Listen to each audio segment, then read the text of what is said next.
Amor tão grande e sublime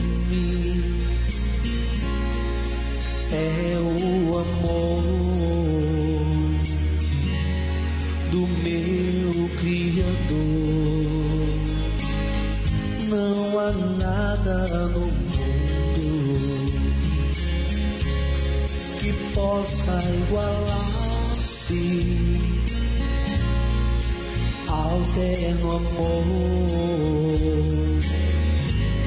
do meu Senhor. Deus de amor, Deus de amor, somente Tu és Deus de amor, não há outro Deus fora de Ti.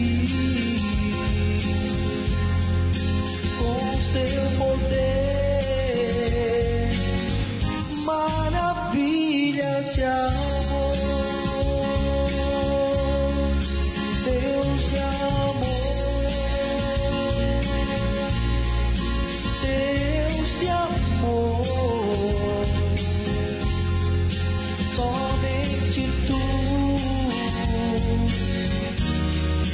és Deus de amor, não há outro Deus fora de Ti. Com Seu poder, maravilhas de amor, só Ele nos ama, nos compreende e nos guarda de todos os males que existem aqui. Por isso eu adoro com toda a minha alma, porque me tem posto em Sua doce calma. Deus de amor,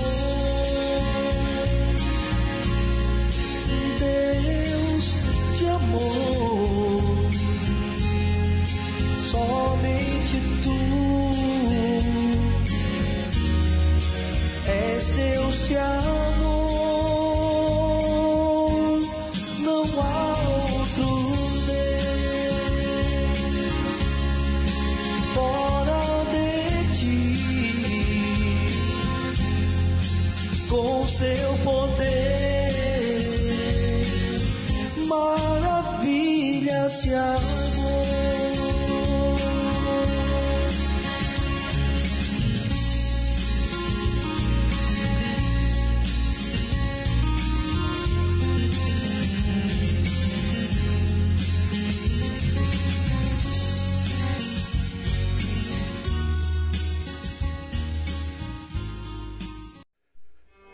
Se eu tivesse o dom de falar em outras línguas, sem tê-las aprendido, e se pudesse falar em qualquer idioma dos homens ou dos anjos, e no entanto não tivesse amor, eu seria como o sino que ressoa ou um prato que estaria só fazendo barulho.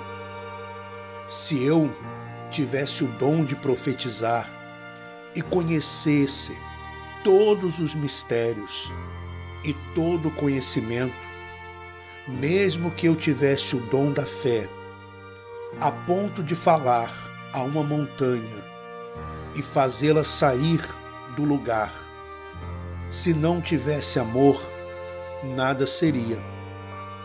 Se eu desse aos pobres tudo quanto tenho, entregasse meu corpo para ser queimado vivo, e contudo não tivesse amor, isso não teria valor algum.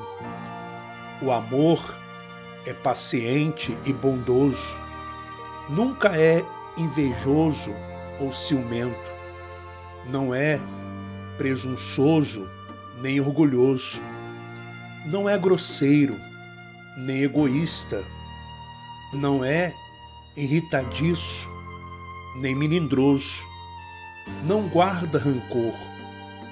O amor nunca está satisfeito com a injustiça, mas se alegra quando a verdade triunfa. O amor tudo sofre, sempre crê, sempre espera o melhor, tudo suporta. 1 Coríntios, capítulo 13, do versículo 1 ao versículo 7. Bom, muito bem, meu amigo, minha amiga, meu irmão, minha irmã. Vamos ao nosso assunto, a mensagem de hoje. É sobre lei e graça. Mas eu vou contar para você, eu vou ler um texto sobre um pouco da história do Brasil. Você já ouviu falar de Lei Áurea? Você já ouviu falar da abolição dos escravos no Brasil? Vamos entender isso hoje. Porém, antes, vamos falar para você o que está escrito no livro de Hebreus, e eu gostaria que você lesse, Hebreus capítulo 10, versículo 9, tá? Que diz assim: então acrescentou, aqui estou, vim para fazer a tua vontade. Ele cancela o primeiro para estabelecer o segundo. O que esse versículo está falando? Está falando do sacrifício de Jesus. Eu vou ler a partir agora do versículo 1. A lei traz apenas uma sombra dos benefícios que hão de vir. Que lei? As leis de Moisés, que foram dadas ao povo de Israel, ao povo judeu, ao povo hebreu, 613 leis. Então, essa lei, ou essas leis, elas traziam apenas uma sombra dos benefícios que haveriam de vir, que vieram, que foi a graça. E não a realidade dos mesmos. Por isso, ela nunca consegue, mediante os mesmos sacrifícios, repetidos ano após ano, aperfeiçoar os que se aproximam para adorar. Se pudesse fazê-lo, não deixariam de ser oferecidos, pois os adoradores, tendo sido purificados uma vez por todas, não mais se sentiriam culpados de seus pecados. Contudo, esses sacrifícios são uma recordação anual dos pecados, pois é impossível que o sangue de touros e bodes tire pecados. Por isso, quando Cristo veio ao mundo, disse: sacrifício e oferta não quiseste, mas um corpo me preparaste. De holocaustos e ofertas pelo pecado não te agradaste.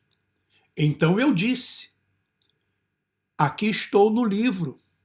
Aqui estou no livro, está escrito a meu respeito. Vim para fazer a tua vontade, ó Deus.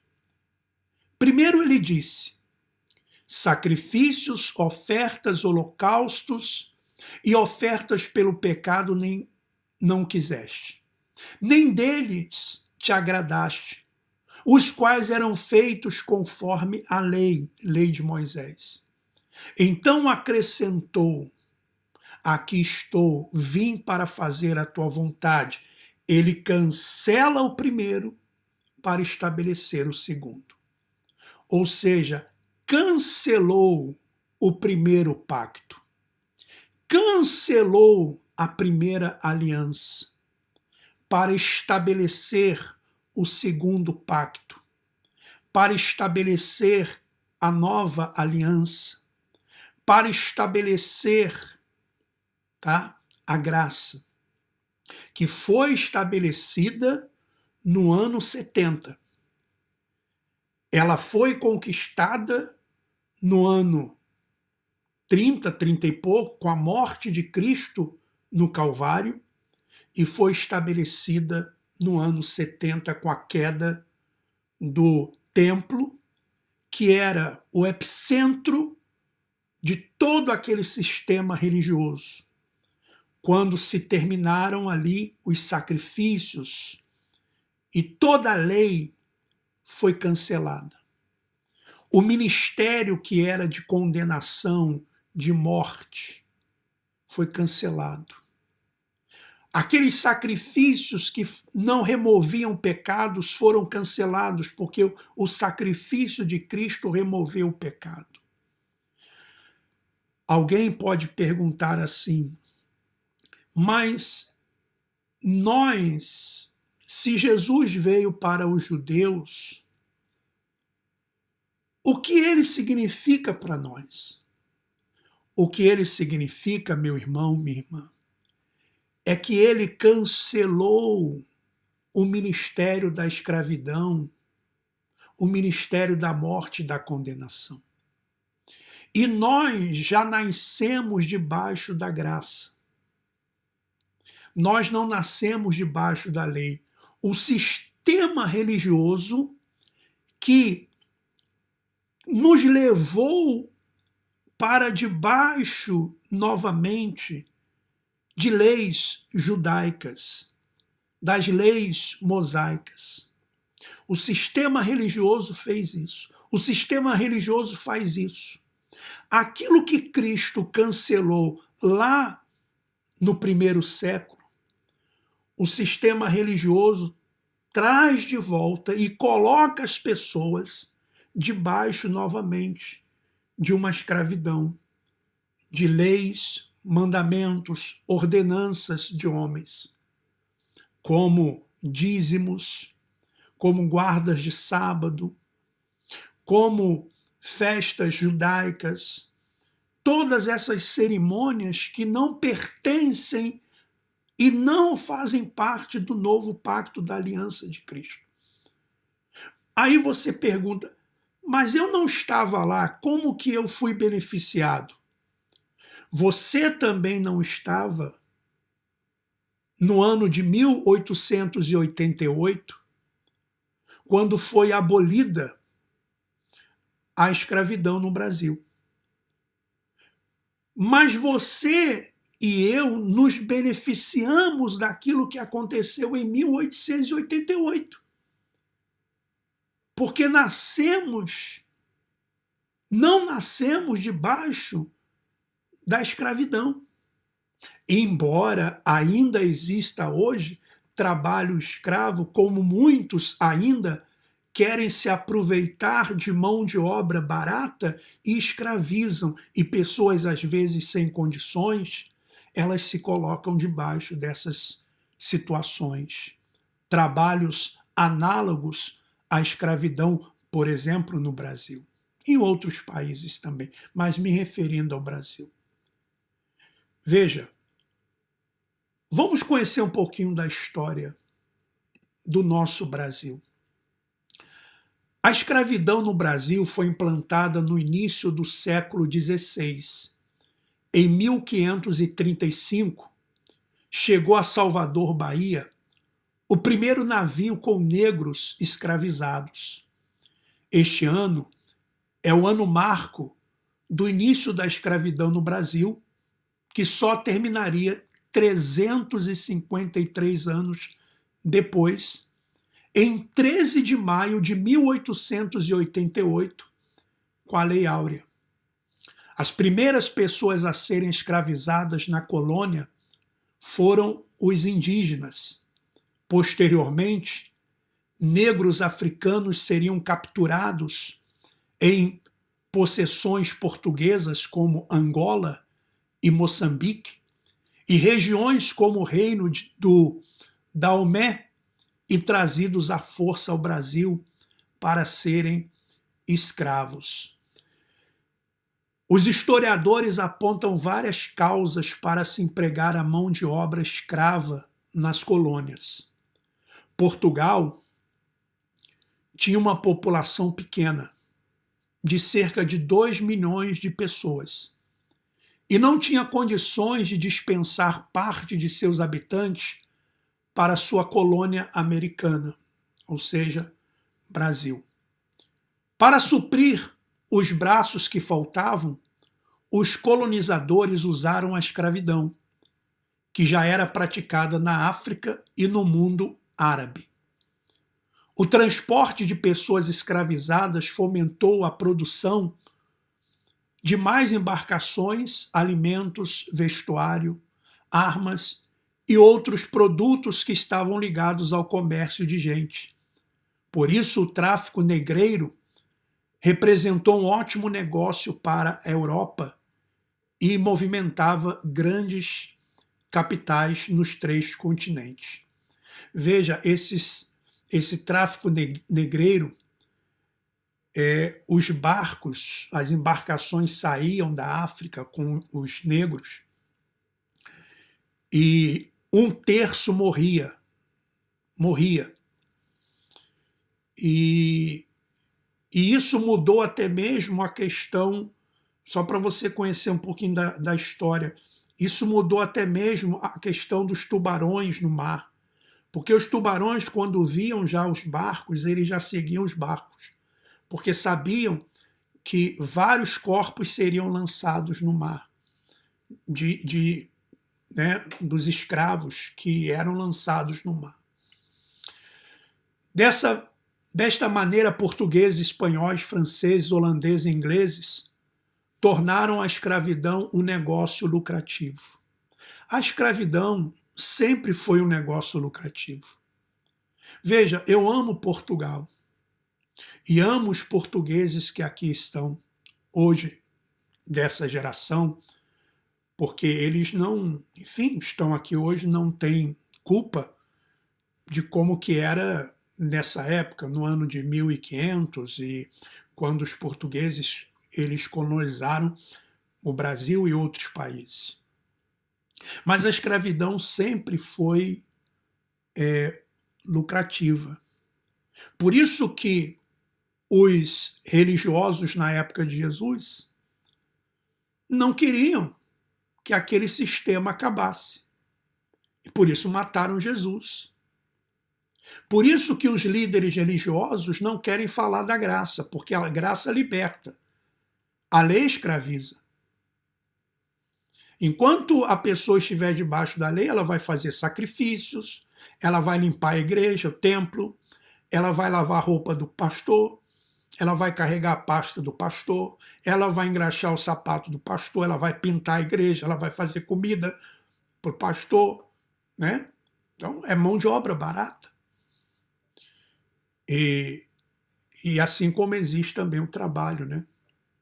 Aliás, a mão de obra é muito desvalorizada por causa disso, por causa dessa questão estrutural. Mas vamos continuar. Superlotaram os porões de seus navios com negros africanos para serem vendidos nos portos brasileiros e em toda a América.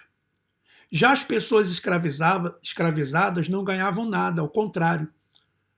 Só perdiam. As pessoas escravizadas não ganhavam nada, ao contrário, só perdiam. Pois passavam a ser propriedade de outra pessoa, perdiam, não tinham nada, né? dentro desse sistema religioso, o que é que você tem? Você não pode votar porque eles escolhem para você. Não pode usar o cabelo do jeito que você quer porque eles dizem como você tem que usar. Não pode colocar um brinco porque eles dizem que não pode. Não pode ir a uma festa porque dizem que não pode. Não pode ir à praia porque dizem que não pode. Não, enfim, você não pode ter amigos porque não pode. São do mundo. E assim eles vão escravizando as pessoas. A graça não. A graça deixa a pessoa livre. Eu nunca vou estar aqui dizendo para você o que você tem que fazer, o que você não tem que fazer. Embora eu diga que, na graça, nós não temos o direito de fazer aquilo que nós queremos. Sair fazendo coisas erradas. Mas quem vai nos guiar é o Espírito. Não é um homem que vai guiar. Tá? Este contingente produziu toda a riqueza no Brasil. Desde o plantio de cana-de-açúcar, colheita, transformação do caldo de cana, construção de casas, engenhos, igrejas, tudo isso era feito por cativos, inclusive o café também. E eu acho, hoje, às vezes eu fico pensando assim e vejo como que existe uma grande hipocrisia. É querer, às vezes, não estou aqui, essas pessoas dessa geração, elas não têm nada a ver com isso. Mas você veja que a maioria das pessoas que são ricas hoje, elas receberam heranças dos seus pais, né? Os portugueses receberam heranças de seus pais. E brasileiros também. Mas quantos esses receberam heranças que os seus pais conquistaram através do trabalho escravo dos outros? De terras que foram conquistadas que não eram deles. E aí, quer colocar hoje o filho de uma pessoa que herdou herança para competir com uma pessoa que vem de uma linhagem de escravos, que nunca teve nada. E aí coloca o seu filho na faculdade, paga bem, numa faculdade, plano de saúde, isso, aquilo, outro e tal. E o outro não. Escola pública, hospital público, morando nas comunidades. E aí um ou outro se destaca, vira um advogado e diz assim, tá vendo como é que pode? Tá vendo como é que consegue? Você também tem que se esforçar, você também tem que fazer a sua parte. É o mesmo sistema que os religiosos usam. Pegam as pessoas, fazem uma campanha, e aí uma pessoa comprou um carro, e muitas vezes até um carro comprado à prestação, diz, tá vendo? Ela conquistou o carro, ela conquistou a casa, você também vai conquistar, faça também o seu sacrifício. É a mesma coisa, meu irmão, minha irmã. É o mesmo sistema, é estrutural. Escravidão indígena no Brasil colonial. No início do processo de colonização no Brasil, empregou-se a mão de obra indígena. Os índios eram capturados por meio de expedições como os bandeiras ou obtidos como espólio das guerras intertribais. Os bandeirantes, por isso tem aí, e ainda às vezes dá nome de ruas, dá nome de coisas para esses homens, né? Os bandeirantes, parece que tem no São Paulo tem, né? A rodovia dos bandeirantes. Tá? Os portugueses estabeleceram alianças com as tribos e em troca conseguiam mão de obra escrava indígena, porque havia também guerra entre os índios e os indígenas, aí os portugueses faziam alianças com alguns e aqueles que venciam, né, entregavam os outros. Mesma coisa lá lembra que nós estamos lendo a história dos hebreus? Por muito tempo nas escolas brasileiras se insinuou que o índio não servia como escravo por ser preguiçoso e por isso os portugueses teriam preferido escravizar o africano. Na verdade, a escravidão de indígenas somente seria abolida no século XVIII e, portanto, o argumento não tem sentido. O que aconteceu era que escravizar africanos era muito mais lucrativo que escravizar indígenas e, por esta razão, os europeus preferiram investir no tráfico negreiro. Outro impedimento para a escravização escravização do indígena foi a oposição dos religiosos, sobretudo os jesuítas, que protegiam aldeias inteiras em suas reduções. Então, nessa questão aqui, a história conta que havia, né, uns religiosos jesuítas que ainda tentavam fazer alguma coisa. Bom, quais eram os tipos de escravidão no Brasil? No caso dos portugueses, os negros africanos eram trazidos de suas colônias na África para serem utilizados principalmente na agricultura e na mineração. Desempenhavam também vários serviços domésticos ou urbanos. Nas cidades haviam os chamados escravos de ganho, que eram escravos de ganhos, utilizados em tarefas do ramo comercial ou de serviço. Normalmente, eles vendiam produtos manufaturados, quitutes, carregavam água ou auxiliavam na administração de pequenos comércios. Hoje a mesma coisa. São aqueles que ficam vendendo água nas ruas, vendendo um biscoito ali no trem. Mesma coisa. Mesma coisa. E às vezes ainda vão levar o dízimo para os religiosos. E os governos, na sua grande maioria, não fazem absolutamente nada. A situação sempre continua o mesmo. Só muda o nome. As condições da escravidão. As condições da escravidão no Brasil eram as piores possíveis e a vida útil de uma pessoa escravizada adulta não passava de 10 anos. Quando a pessoa chegava adulta, né, por exemplo, chegava aí adulta, depois vivia só mais 10 anos e acabava. Porque a vida era escravidão, né? Após a sua captura na África, os seres humanos escravizados enfrentavam a perigosa travessia da África para o Brasil nos porões dos navios negreiros, onde muitos morriam antes de chegar ao destino. Após vendidos, passavam a trabalhar de sol a sol, recebendo uma alimentação de péssima qualidade, vestindo trapos e habitando as senzalas. Normalmente, tratava-se de locais escuros, úmidos e com pouca higiene, adaptado apenas para evitar fugas. Era assim que viviam, meu irmão. E você acha que as pessoas que viviam, por exemplo, debaixo da lei de Moisés, viviam como? Das leis de Moisés. Nós lemos já, cometi um erro, perdi a mão era cortada. Perdi o olho, perdi os dentes. Eram apedrejadas. Lembra aquela mulher que foi levada até Jesus para ser apedrejada? Era uma lei de escravos. Escravizava. Bom,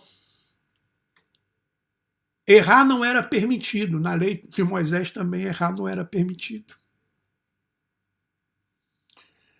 E poderia ser punível com castigo dolorosos. Eram proibidos de professar sua fé ou de realizar suas festas e rituais, tendo que fazer isso às escondidas. Afinal, a maioria das pessoas escravizadas vinham da África já batizadas e era suposto que abraçassem a religião católica. Daí surge o sincretismo que verificamos no candomblé praticado no Brasil.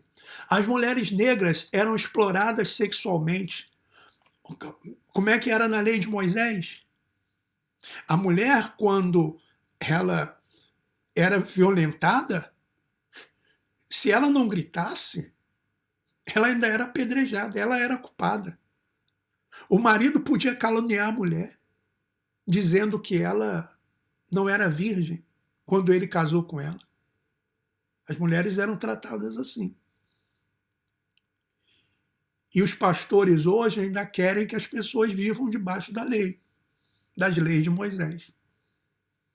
São os senhores dos templos, né? Tinham os senhores da Casa Grande no passado, agora temos os senhores dos templos. As mulheres negras eram exploradas sexualmente, usadas como mão de obra para trabalhos domésticos, como cozinheiras, arrumadeiras, e como que vivem hoje as mulheres negras no Brasil. Até as novelas é a mesma coisa. Nas novelas, as negras, como é que elas aparecem? como donas de casa, como empregada, como... É a mesma coisa. Etc. Não era incomum que as mulheres escravizadas recorressem ao aborto para impedir que seus filhos não tivessem a mesma sorte. E muitas vezes violentadas pelos senhores e pelos filhos dos senhores. Quando fugiam, os capitães do mato perseguiam as pessoas escravizadas. Tenta sair de um templo religioso, de uma religião dessa, eles vão dizer para você, não vão perseguir você, talvez até persigam, né, mandando mensagem, volta, volta, ou então colocando aquele terror psicológico. O diabo vai entrar na sua vida, você vai para o inferno, Jesus vai voltar.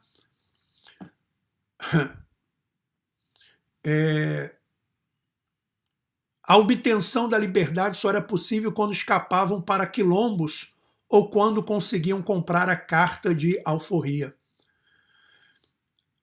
As revoltas nas fazendas não eram raras no período colonial. Muitos grupos de escravos fugiam e formavam comunidades fortificadas e escondidas na mata, chamadas quilombos, e dos mais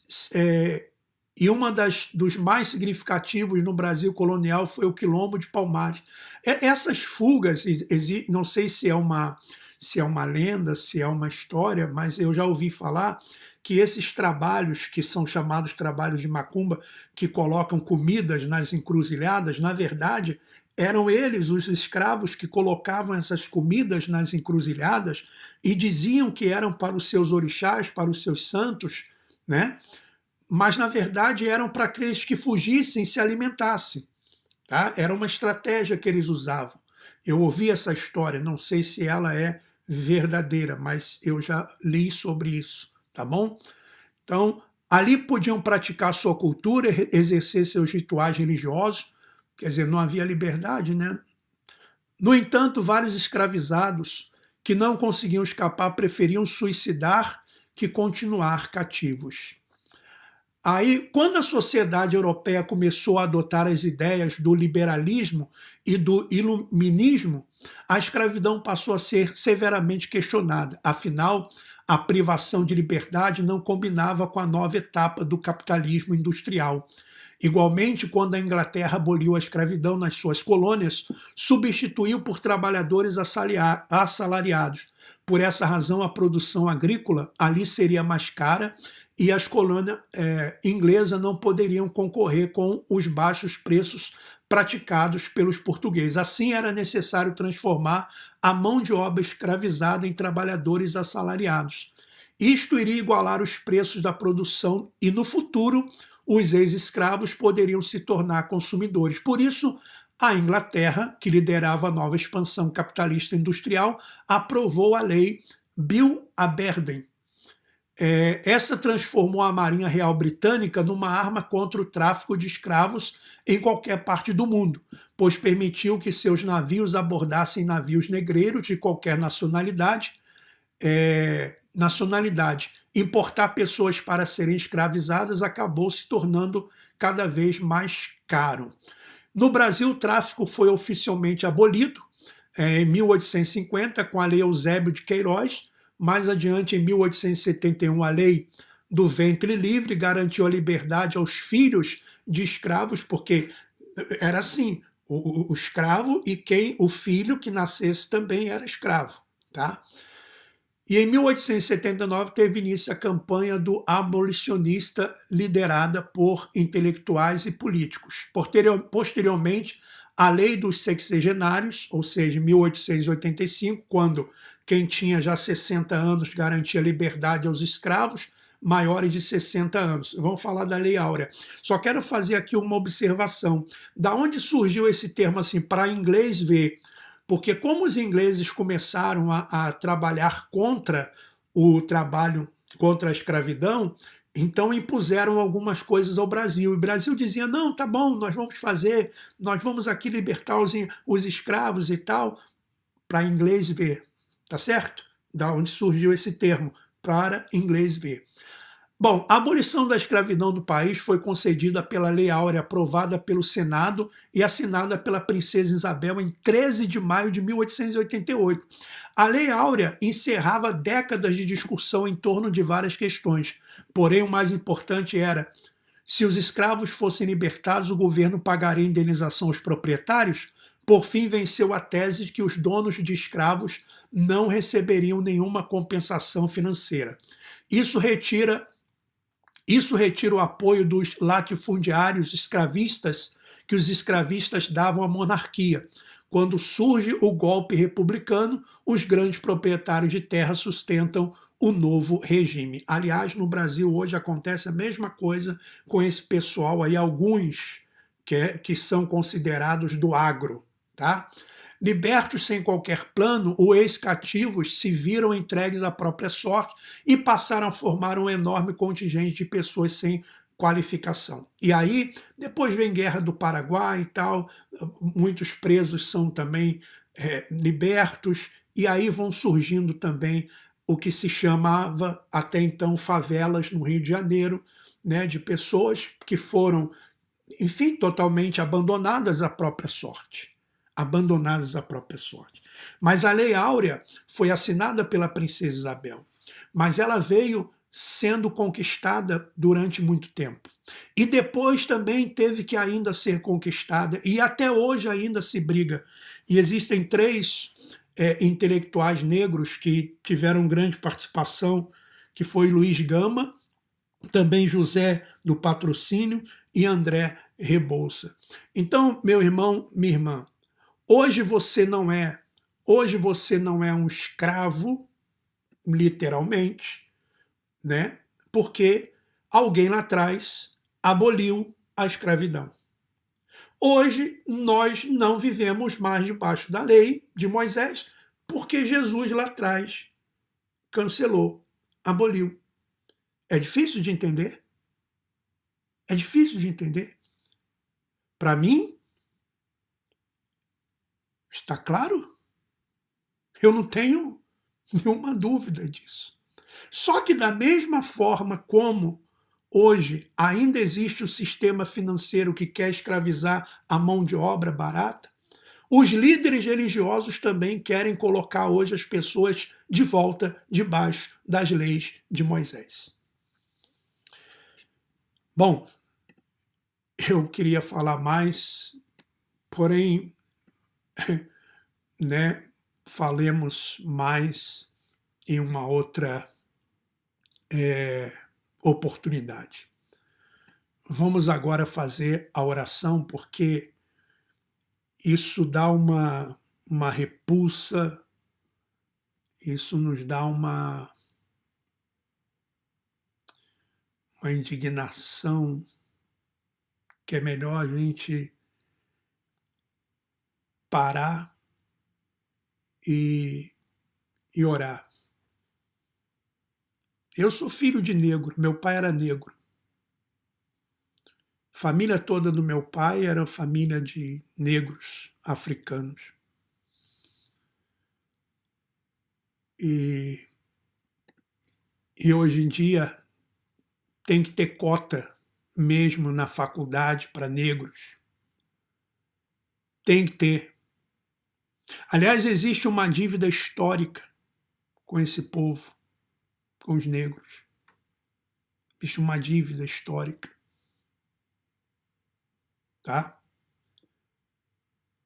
Mas vamos orar, vamos falar com o nosso Pai.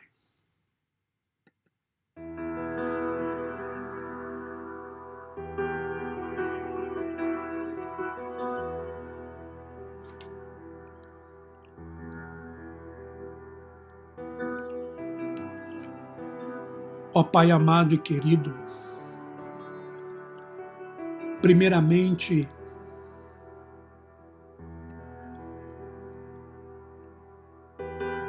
eu quero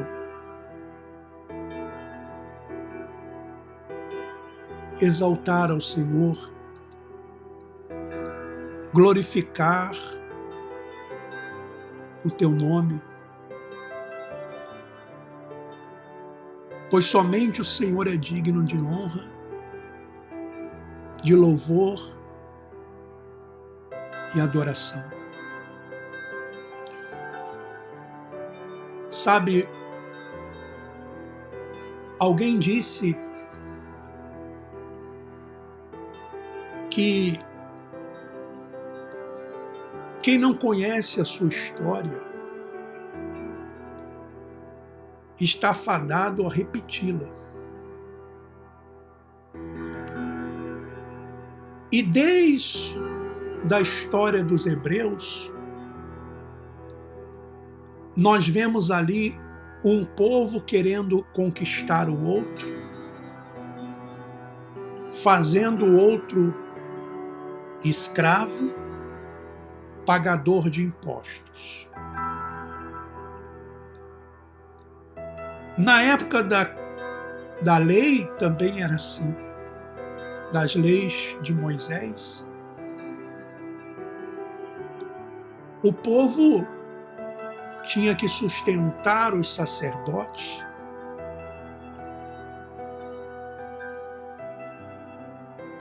e os sacrifícios que eram feitos não removiam os pecados. O Senhor, na sua infinita misericórdia, determinou que aquelas leis tinham prazo, eram transitórias, porque o Senhor estabeleceria a graça quando Jesus, lá na cruz do Calvário, iria dar a sua vida como deu, cancelando o escrito de dívida que era contra nós.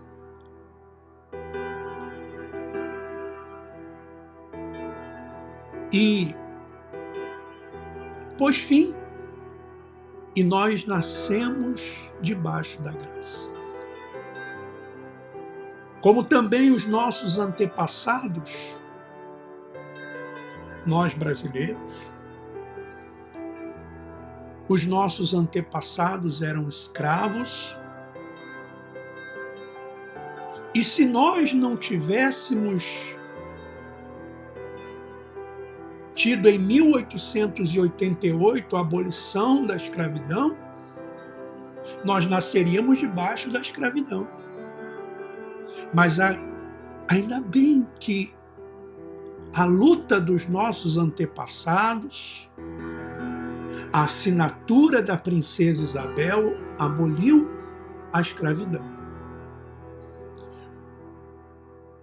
Como o sacrifício de Cristo na cruz do Calvário aboliu também a escravidão das leis mosaicas. Não é difícil de entender, mas o sistema religioso não quer que as pessoas entendam, não quer que as pessoas sejam livres, mas o teu Espírito, ó Pai, está agindo, porque quem é do Senhor, certamente o Senhor está abrindo o entendimento. Por isso, louvado seja o Senhor, eu te agradeço, te louvo. E nesse instante, oro pela vida de cada irmão, cada irmã que aqui se encontra. Como eu oro também por aqueles que estão sujeitos ainda a trabalhos escravos. Aqueles que estão, meu Pai, em lugares terríveis, debaixo de condições precárias, ganhando mal, se alimentando mal, se vestindo mal. Oh, meu Pai, olha com a tua misericórdia, com a tua compaixão. Olha para aqueles que estão em hospitais, presídios, aonde quer que esteja alguém aflito, necessitado, desesperado, que chegue a tua misericórdia, que chegue a tua compaixão, Senhor. Eu te agradeço.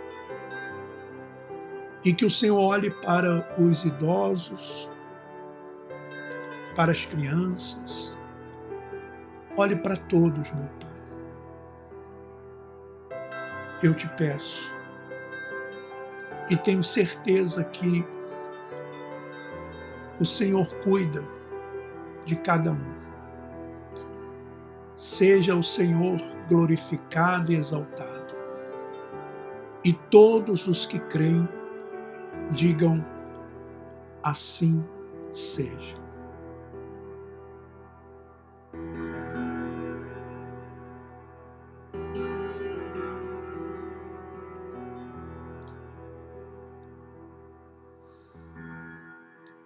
Bom, irmãs, nós chegamos ao final do nosso programa. Amanhã estaremos de volta nesse mesmo horário. Que Deus continue lhes abençoando. Agradeço a você que deu seu like, que fez o seu comentário, você que tem nos ajudado, você que é um membro do canal. Muito obrigado pelo seu apoio, muito obrigado pela sua vida, tá bom? Que Deus continue abençoando a todos. Um forte abraço e vamos em frente. O Evangelho da Graça de Cristo nos ensina a amar ao próximo e ajudar ao outro sem desejar nada em troca. É um ato de compaixão, generosidade, empatia e humildade. Sendo assim, amar ao próximo é se importar com a vida do outro. Se deseja apoiar o nosso trabalho e fazer parte do grupo Comunidade Igreja em Casa, entre em contato através do WhatsApp, sinal de mais 351 912 590 270, sinal de mais 351 912 590 270. Desde já lhe agradeço e que Deus continue lhe abençoando. Olá, primeiramente quero dizer para você que você é muito bem-vindo aqui no nosso canal.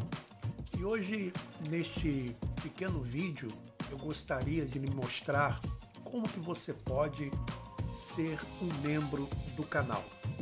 Você basta vir aqui, aí no seu computador ou então no seu telefone celular, nessa área aqui onde está escrito Seja Membro, e aí você clica Seja Membro, vai aparecer para você aqui as opções, os valores que você quer contribuir com este canal.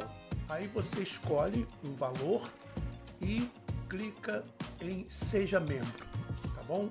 Aí vai aparecer para você qual a forma de pagamento. Então tem aí adicionar um cartão de crédito. Então você vai, coloca o número do seu cartão de crédito, se é um cartão da Visa, ou outro cartão, coloca mês, também o ano, a validade, e o CVC, que são aqueles números, aqueles 3 números que estão atrás do seu cartão, e depois você então finaliza a adesão.